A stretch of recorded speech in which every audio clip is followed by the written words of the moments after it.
जरा सोचो, तुम एक अनजान प्लेनेट पर अकेले फंस जाओ जहाँ के अजीबोगरीब जीव तुम्हारी जान के पीछे पड़ जाएं। कुछ ऐसा ही होता है हमारी आज की कहानी में। कहानी की शुरुआत होती है बोरालिस नाम की एक माइनिंग स्पेसशिप से। इस स्पेसशिप में कुछ मजदूर थे जो अपने क्रायोपॉड्स में लेटकर ये सफर कर रहे थे। क्रायोपॉड एक ऐसी मशीन थी जिसके अंदर लेटकर चाहे इंसान कितने भी साल तक सोता रहे, उसकी उम्र नहीं बढ़ती। पर अचानक अंतरिक्ष में एक एस्ट्रॉयड ने अपना रास्ता बदल लिया और बहुत तेजी से बोरालिस की तरफ बढ़ने लगा। कुछ ही पलों में वो बोरालिस स्पेसशिप से टकरा गया और इमरजेंसी में क्रायोपॉड स्पेसशिप से अपने आप अलग हो गए। तब शिप का एआई सिस्टम, जिसका नाम लेनर्ड था, उसने मजदूरों को जगाया ताकि वो उन्हें आने वाली मुश्किलों के लिए तैयार कर सके। जैसे ही एस्ट्रॉयड की टक्कर हुई तो एंडी नाम का एक मजदूर जाग गया। लेनर्ड ने उसे शांत रहने को कहा और फिर उसने एंडी की सुरक्षा के इंतजाम किए। जहाज से अलग होने के कुछ ही पलों बाद क्रायोपॉड पास के ही एक प्लैनेट की ओर बढ़ने लगा। जैसे ही सभी क्रायोपॉड्स इस नए प्लैनेट के वातावरण में घुसे तो कई क्रायोपॉड्स में अचानक आग लग गई और उनके अंदर मौजूद लोग जलकर खाक हो गए। उधर एंडी का क्रायोपॉड आग लगने से तो बच गया, मगर लैंडिंग के समय उसकी रफ्तार बहुत ज्यादा तेज थी। जल्द ही वो एक पहाड़ी में क्रैश होने वाला था कि तभी अचानक पॉड ने खुद को गोल गोल घुमाकर आगे बढ़ाया। आखिरकार हुई तो क्रैश लैंडिंग, लेकिन एंडी की जान बच गई। एंडी बेहोश हो चुका था और अचानक उसे अपने परिवार की झलक दिखाई दी तो वो फट से उठ खड़ा हुआ। उसने आसपास देखा तो वो एक पहाड़ी इलाके में फंसा हुआ था और चारों ओर काले घने बादल छाए हुए थे। एंडी ने शिप के एआई सिस्टम से बात करने की कोशिश की, मगर कोई जवाब नहीं आया। तभी अचानक जमीन थरथराने लगी तो लेनर्ड ने उसे पॉड से निकल जाने की सलाह दी। अब दिक्कत ये थी कि एंडी पॉड को खोल नहीं पा रहा था। फिर उसने सर्वाइवल किट खोली तो उसमें एक फ्लेयर गन तक मौजूद नहीं थी, क्योंकि असल में एंडी एक छोटे दर्जे का मजदूर था। आखिरकार एंडी ने एक फायर एक्सटिंग्विशर की मदद से पॉड की खिड़की तोड़ डाली और वहां से भागने की कोशिश की, पर तभी जमीन हिलने की वजह से पॉड मुड़ गया और नुकीले कांच से एंडी का सूट फट गया। तब लेनर्ड ने उसे सावधान करते हुए बताया कि बिना सूट के वो इस प्लेनेट पर ज्यादा देर तक जिंदा नहीं रह पाएगा। जिसके बाद एंडी ने एक खास स्प्रे से फटाफट सूट को ठीक किया। तभी लेनर्ड ने एंडी को बताया कि पॉड में आग लग चुकी है। अब एंडी तुरंत जैसे तैसे रेंग कर पॉड से बाहर आया, मगर साथ में वो अपने बेटे का आखिरी खिलौना लाना नहीं भूला। अब वो एक अनजान प्लेनेट पर अकेला खड़ा था, पर तभी उसने जलते हुए बोरालिस जहाज को इस प्लेनेट में घुसते हुए देखा। जैसे ही शिप क्रैश हुई वहां जबरदस्त धमाका हो गया। इस धमाके से इतनी जबरदस्त ऊर्जा पैदा हुई कि एंडी बहुत दूर जाकर गिरा, मगर खुशकिस्मती से उसकी जान बच गई। इसके बाद एंडी ने अपने एआई लेनर्ड से पूछा कि इस वक्त वो कहाँ है। तो लेनर्ड ने उसे बताया कि वो एक अनजान प्लेनेट पर है जिसके बारे में इंसानों को कोई खास जानकारी नहीं है और उनका जहाज अपनी असली मंजिल पर नहीं पहुंच पाया। अचानक एंडी को दूर से एक रोशनी दिखाई दी तो वो उसकी ओर बढ़ने लगा। रास्ते में उसे बोरालिस का मलबा मिला तो उसकी नजर एक और पॉड पर पड़ी। उसने पॉड से ऑक्सीजन टैंक निकालने की कोशिश की ताकि वो ज्यादा समय तक इस प्लेनेट पर जिंदा रह सके, मगर अचानक उसमें से एक लाश गिरी जिसे देखकर वो बुरी तरह डर गया। खैर उसने हिम्मत करके ऑक्सीजन टैंक निकाला, मगर वो अब बिल्कुल खराब हो चुका था। अब वो परेशान होकर फिर से रोशनी की तरफ चलने लगा। उसके जाने के बाद हम देखते हैं कि उस पॉड पर किसी खूंखार जानवर के पंजों के निशान थे। इसका मतलब ये था कि एंडी यहाँ अकेला तो नहीं है। खैर जब एंडी उस रोशनी तक पहुंचा तो उसे एक और मजदूर मिला जिसका नाम ड्वेन था। एंडी को देखकर ड्वेन को बहुत खुशी हुई। बातचीत के दौरान पता चला कि उनके पास खाने पीने के लिए कुछ खास है नहीं यहाँ पे। खैर फिर ड्वेन ने एंडी को बताया कि उनकी कंपनी ने पैसे बचाने के लिए छोटा रास्ता चुना, मगर उस रास्ते पर एस्ट्रॉयड थे जिस वजह से जहाज क्रैश हो गया। ड्वेन कम्युनिकेशंस डिपार्टमेंट में काम करता था, इसलिए अब वो धरती पर सिग्नल भेजकर मदद मांगने वाला था ताकि उन्हें बचाने के लिए रेस्क्यू शिप भेजी जाए। उसने एंडी को बताया कि इस सिग्नल को धरती पर पहुंचने में 8 महीने लगेंगे। अगर उन्होंने सबसे तेज रेस्क्यू शिप भी भेजी तो भी उन्हें यहाँ तक पहुंचने में 2 साल लगेंगे कम से कम। अब ड्वेन ने कहा कि उन्हें दक्षिण दिशा में जाकर बोरालिस का दूसरा मलबा ढूंढना होगा और जब तक वो इस प्लेनेट पर फंसे हुए हैं तब तक वो वहां पर जिंदगी गुजार सकते हैं। ये सब सुनकर एंडी तो बेचारा हिम्मत ही हार गया, पर ड्वेन ने उसे जैसे तैसे हौसला दिया। तभी अचानक एंडी का पैर लगने से ड्वेन के सिस्टम की एक तार निकल गई। जैसे ही एंडी उसे जोड़ने के लिए मुड़ा तो अचानक एक खूंखार जानवर एक ही पल में ड्वेन को उठाकर ले गया। इधर एंडी को इसकी भनक तक नहीं लगी। उसे समझ ही नहीं आया कि ड्वेन कहाँ गया। खैर उसने धरती पर सिग्नल भेज दिया और फिर वो ड्वेन की बंदूक उठाकर अकेला ही बोरालिस का दूसरा हिस्सा ढूंढने निकल पड़ा। कुछ ही समय में उसके ऑक्सीजन टैंक में ऑक्सीजन बहुत ज्यादा कम रह गई थी, लेकिन फिर भी वो आगे बढ़ रहा था। तभी अचानक उसके रेडियो पर एक नई आवाज आई। ये नायोमी नाम की एक लड़की थी। उसने एंडी को बताया कि उसकी टांगें पॉड के नीचे फंस गई हैं और साथ ही उसे अपनी लोकेशन भी भेजी।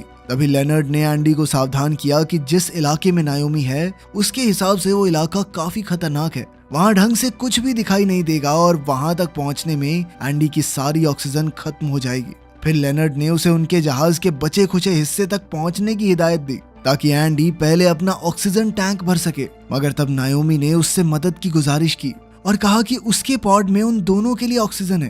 तो एंडी हमारा पिघल गया और उसकी मदद करने को राजी हो गया। लड़की का चक्कर ऐसा ही होता है भाई, ऑक्सीजन है नहीं, अपनी जान मुसीबत में डाल के अनजान लड़की बचाएंगे हम। अब एंडी उसकी ओर बढ़ रहा था तो वो दोनों बातें करने लगे। फिर कुछ ही घंटों में रात हो गई और एंडी को कुछ अजीब महसूस होने लगा। उसे लगा कि जैसे अंधेरे में कुछ चल रहा है। तो उसने लेनर्ड को ये इलाका स्कैन करने को कहा। मगर लेनर्ड एक पुराना एआई मॉडल था जिसे कंपनी पैसे बचाने के लिए इस्तेमाल करती थी और वो ये काम कर ही नहीं पाया। खैर अब 1 घंटे बाद एंडी को चलते चलते एक बार फिर से अंधेरे में किसी के होने का एहसास हो रहा था। फिर उसने नायोमी को ड्वेन के गायब होने के बारे में बताया और सोचने लगा कि उसके साथ क्या हुआ होगा। तभी एंडी की नजर पैरों के अजीबोगरीब निशानों पर पड़ी और उसका पीछा करते हुए वो एक छेद तक पहुंचा जो चारों ओर से मकड़ियों के जाल से घिरा हुआ था। ये देखकर वो काफी घबरा गया और उसने तुरंत नायोमी को बताया कि शायद इस प्लेनेट पर एलियन मकड़ियां हो सकती हैं। खैर अब एंडी तेजी से अपने कदम बढ़ाने लगा क्योंकि उसे खतरे का एहसास हो गया था। रास्ते में उसे ऐसी मकड़ियों के जाले मिल रहे थे। खैर फिर नायोमी ने उससे पूछा कि वो इस तरह मजदूरी करने को क्यों राजी हुआ। ये सुनकर एंडी को अपने बीते हुए कल में अपनी पत्नी और बेटे के साथ हंसी खुशी से बिताए हुए पल याद आ गए। एंडी ने नायोमी को बताया कि उसकी पत्नी और बेटा उसे छोड़कर चले गए। उसी पल अचानक उसे किसी के गुर्राने की आवाज सुनाई दी तो वो डरते हुए इधर उधर देखने लगा। तभी लेनर्ड ने उसे बताया कि उसके आसपास कई सारे ट्रैकर्स मौजूद हैं और हैरानी की बात तो ये थी कि ये ट्रैकर उनके साथियों के थे जो बेचारे पहले ही मर चुके थे। जैसे ही वो ट्रैकर के नजदीक पहुंचा तो उसने फ्लेयर गन चला दी ताकि उसकी रोशनी से वो ढंग से देख सके।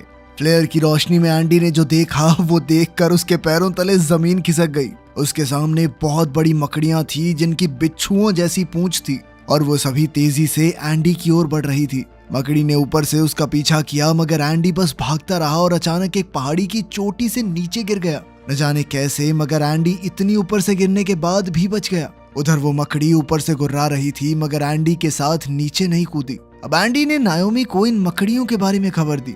दरअसल वो ट्रैकर्स जो उसे दिखाई दे रहे थे वो उसके साथियों के थे जिन्हें ये मकड़ियां खा गई थी। तो अब वो सिग्नल उनके पेट से आ रहा था।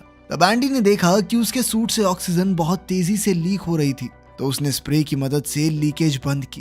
तभी अचानक उसे रेडियो पर ड्वेन की हल्की सी आवाज सुनाई दी। ड्वेन ने एंडी और नायोमी को बताया कि वो इन खतरनाक मकड़ियों का सामना कर रहा है। तब नायोमी ने एंडी से कहा कि वो ड्वेन की मदद करने जाए लेकिन पहाड़ी से नीचे गिरने के बाद एंडी का जीपीएस खराब हो गया था। तो नायोमी ने उसे रेडियो पर ड्वेन तक पहुंचने का रास्ता बताया। आखिरकार एंडी ड्वेन तक पहुंच गया लेकिन तब तक वो मकड़ियों से घिर चुका था। ड्वेन ने चिल्लाकर कहा कि उसके पास एक प्लान है लेकिन इससे पहले कि वो कुछ करता एक मकड़ी ने ड्वेन पर हमला कर दिया। अब एंडी तुरंत एक पॉड के पीछे छिप गया और उधर मकड़ी ड्वेन को बेरहमी से मारकर खा गई। अब एक और मकड़ी एंडी की सुगंध लेकर उसकी ओर बढ़ रही थी। उसी वक्त नायोमी ने पास के ही एक दूसरे पॉड की लाइट जलाकर उसका ध्यान भटकाया। इसी मौके का फायदा उठाकर एंडी किसी दूसरे पॉड में छुप गया लेकिन वहां भी किसी की लाश सड़ रही थी। तब एंडी ने नायोमी को उसके पॉड की लाइट बंद करने को कहा मगर नायोमी के दिमाग में कुछ और ही चल रहा था। उसने एक ही बार में सभी पॉड्स की लाइट जला दी जिससे मकड़ियां पॉड्स की तरफ आकर्षित हो गई और इधर एंडी मौका देखकर भाग निकला। लेकिन फिर भी एक मकड़ी उसके पीछे आ गई और अंत में वो एक धुंधले इलाके में आ पहुंचा। तब एंडी ने नायोमी को जल्द से जल्द अपने पॉड से बाहर आने को कहा मगर नायोमी अब भी फंसी हुई थी। अब नायोमी काफी घबरा गई थी तो एंडी ने उसे प्यार से एक गाना सुनाया जो वो अपनी बीती जिंदगी में अक्सर गाया करता था। इसके बाद नायोमी ने कहा कि ड्वेन मर चुका है और अब इस प्लेनेट पर 2 ही लोग जिंदा बचे हैं। इधर एंडी धुंध वाले इलाके से निकल रहा था कि वो सोच में पड़ गया कि अब मकड़ियों ने उसका पीछा क्यों छोड़ दिया। खैर तभी उसके सामने बैंगनी रंग के बेहद सुंदर जुगनुओं का झुंड आया जिसे देखते ही वो एक पल के लिए वहीं थम गया। मगर अचानक वो सभी जुगनू गुस्से से लाल हो गए और उन्होंने एंडी पर हमला बोल दिया। एंडी जैसे तैसे अपनी जान बचाकर वहां से बाहर निकला। तब नायोमी ने कहा कि हो सकता है मकड़ियां जुगनुओं से डरती हों, इसीलिए उन्होंने एंडी का पीछा नहीं किया। इससे पहले कि एंडी कुछ कहता, अचानक जमीन से एक विशाल जानवर का मुंह बाहर निकला और एक ही बार में एंडी को निगल गया। उसी पल एंडी की आंखों के सामने उसके परिवार की यादें घूमने लगी। इसके बाद एंडी उस जानवर के शरीर में अंदर था तो उसने लेनर्ड से मदद मांगी। उस जानवर के शरीर का अंदरूनी हिस्सा देखकर उसे लग रहा था कि शायद अब उसे दिल का दौरा पड़ रहा है। खैर तभी लेनर्ड ने एंडी के सूट से एक जहरीली गैस छोड़ दी, जिस वजह से उस जानवर का पेट अंदर से जलने लगा और उसने उसी पल उल्टी करके एंडी को बाहर फेंक दिया। इसके बाद एंडी लड़खड़ाता हुआ आगे बढ़ा तो वो एक गुफा जैसी जगह पर गिर गया जो पूरी तरह से जुगनुओं से भरी हुई थी। सभी जुगनुओं ने उसी पल उस पर हमला बोल दिया तो एंडी तुरंत भागकर दूसरी तरफ से बाहर आ गया। उसके जाने के बाद जुगनुओं ने उसका पीछा नहीं किया। अब एंडी के सूट में बेहद कम ऑक्सीजन बची थी, लेकिन फिर भी वो जहाज के दूसरे हिस्से पर जाने की बजाय नायोमी की तरफ जाने लगा।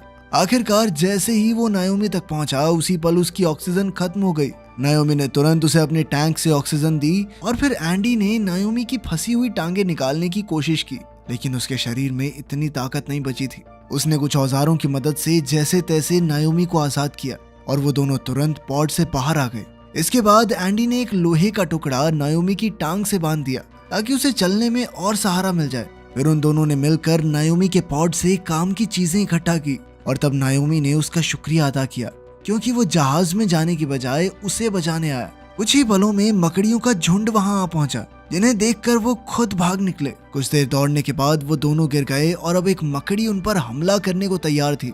तभी नायोमी ने उस पर अपनी फ्लेयर गन चला दी, जिससे वो खूंखार मकड़ियां उन्हें छोड़कर फ्लेयर गन की तरफ भागने लगी। इस मौके का फायदा उठाकर वो दोनों बोरालिस के दूसरे हिस्से में जा पहुंचे, मगर अब नायोमी से दरवाजा बंद नहीं हो रहा था क्योंकि कंट्रोल सिस्टम में गड़बड़ी आ गई थी। फिर काफी कोशिशों के बाद वो दरवाजा बंद करने में कामयाब रही, जहां एक मकड़ी उसके बीच में कटकर मर गई। इसके बाद मकड़ियों का झुंड जोर जोर से दरवाजे पर हमला करने लगा, जिससे नायोमी और एंडी शिप के और अंदर वाले हिस्सों में जाकर छुप गए। वहां इमरजेंसी लाइट्स चल रही थी, जिसका मतलब ये था कि बैकअप जनरेटर अब भी चल रहा था। नायोमी को जहाज के सभी रास्ते पता थे, इसलिए वो आगे बढ़ी और इधर एंडी शिप के बारे में ज्यादा कुछ नहीं जानता था, इसलिए वो नायोमी के पीछे चलता रहा। कुछ ही पलों में उन्हें एक कैबिन मिला जिसके अंदर ऑक्सीजन मौजूद थी और साथ ही उनके जरूरत का सारा सामान भी। उस कैबिन को खोलते समय अचानक उन्हें खून की धार बहती दिखाई दी और वो समझ गए कि एक मकड़ी बोरालिस जहाज में घुस चुकी है। वो दोनों तुरंत छुप गए और उन्होंने मकड़ी को अंडा देते हुए देखा। फिर मकड़ी ने अंडे को जालों से ढक दिया और उसके खाने के लिए साथ में एक लाश रख दी। ये सब देखकर एंडी को बहुत घबराहट महसूस हुई। इधर मकड़ी को उनके वहां होने की भनक नहीं लगी और वो चुपचाप वहां से चली गई। अब जैसे ही नायोमी और एंडी बाहर आए तो अचानक पीछे से एक दूसरी मकड़ी ने उन पर हमला बोल दिया। एंडी तुरंत नायोमी को लेकर एक कमरे में घुस गया और अंदर से ताला लगा लिया। उसे लगा कि अब वो सुरक्षित हैं, मगर नायोमी ने उसे समझाया कि वो तो गलती से बाहर ही आ चुके हैं। ये सुनकर एंडी को इतना गुस्सा आया कि वो लोहे के सरिये से दरवाजा पीटने लगा, मगर अब इसका कोई फायदा नहीं था। उस कमरे में ऑक्सीजन मौजूद थी, इसलिए दोनों ने अपने हेलमेट्स निकाल दिए और एक दूसरे से बैठकर बातें करने लगे। एंडी ने नायोमी को अपनी पत्नी और बेटे की वीडियो दिखाई और बताया कि वो सब एंडी की बर्थडे पार्टी से वापस लौट रहे थे, जिस समय उनका एक भयानक एक्सीडेंट हो गया। उस एक्सीडेंट में उसकी पत्नी और बच्चा तो मारे गए, पर न जाने कैसे वो बच गया। एंडी कहने लगा कि उसकी जिंदगी अब बेमतलब हो चुकी है, और तब नायोमी ने उसे समझाया कि तुमने मेरी जान बचाई है, शायद इसीलिए तुम्हारा जिंदा रहना जरूरी था। कभी इस तरह से सोचा है? नायोमी ने कहा कि उसका तो लोगों पर से विश्वास ही उठ गया था, पर एंडी को देखकर उसकी उम्मीद फिर से जाग गई है। ये कहकर नायोमी ने उसे गले लगा लिया, पर तभी उसने देखा कि एंडी के सूट पर कुछ जुगनू चिपके हुए थे और तभी अचानक बाहर से मकड़ी ने दरवाजा तोड़ डाला और अंदर घुस आई। उसी समय नायोमी ने जुगनुओं का वो छत्ता तोड़कर मकड़ी की ओर फेंक दिया, जिससे मकड़ी उसी पल पीछे हट गई। एंडी और नायोमी मौका देखकर भाग निकले, मगर वो कार्गो के गड्ढे में गिरते गिरते बचे। और तभी पीछे से मकड़ी फुल स्पीड में भागती हुई आई, जिस वजह से वो मकड़ी के साथ नीचे गिर गए। अब मकड़ी फिर से उन्हें मारने दौड़ी तो एंडी ने नायोमी का स्प्रे मकड़ी की ओर फेंक दिया। मकड़ी ने जैसे ही स्प्रे को चबाया तो धमाका हो गया, जिससे एक पल के लिए वो सुन्न हो गई। वहीं मौका देखकर नायोमी और एंडी भाग निकले। फिर एंडी ने इस मकड़ी को एक पॉड के नीचे कुचलकर मारने का प्लान बनाया। उसने नायोमी को मकड़ी का ध्यान अपनी ओर खींचने को कहा और खुद एक पॉड को ढूंढने लगा। तब लेनर्ड ने उसे खबर दी कि एक पॉड इस वक्त उनसे 2 फ्लोर ऊपर मौजूद है। अब एंडी जैसे तैसे चढ़कर उस पॉड तक पहुंचा और इधर मकड़ी नायोमी पर हमला कर रही थी। नायोमी की मदद के लिए एंडी ने सभी लाइट्स बंद कर दी और नायोमी मकड़ी के हमले से बचकर भाग निकली। इसके बाद नायोमी को इमरजेंसी लाइट्स मिली तो उसने उन्हें जलाकर मकड़ी का ध्यान भटकाया। वहीं दूसरी ओर एंडी पॉड को निकालने की कोशिश कर रहा था। तब लेनर्ड ने उसे बताया कि उसने नायोमी की सुरक्षा के लिए शिप की बिजली काट दी है और अब उसे वापस चालू करने में लगभग 15 मिनट का समय लगेगा। अब एंडी ने सिस्टम के बिना ही पॉड को खुद से चालू करने का फैसला किया। उधर नायोमी ऐन वक्त पर अपनी लाइट्स के सहारे मकड़ी को पॉड के बिल्कुल नीचे ले आई। तब एंडी ने पॉड को चालू करने के लिए उसे अपने सूट से कनेक्ट कर दिया। लेनर्ड ने बताया कि इस तरह उसके एआई सिस्टम में शॉर्ट सर्किट हो जाएगा, यानी फिर लेनर्ड हमेशा के लिए बंद हो जाएगा, उसकी मदद आगे नहीं कर पाएगा। इसके साथ साथ इतनी ऊपर से नीचे गिरने पर एंडी के जिंदा बचने के चांसेस भी काफी कम थे। मगर ये सब जानने के बावजूद एंडी ने अपनी जान खतरे में डालकर पॉड को नीचे गिरा दिया, जो सीधा उस मकड़ी पर जा गिरा।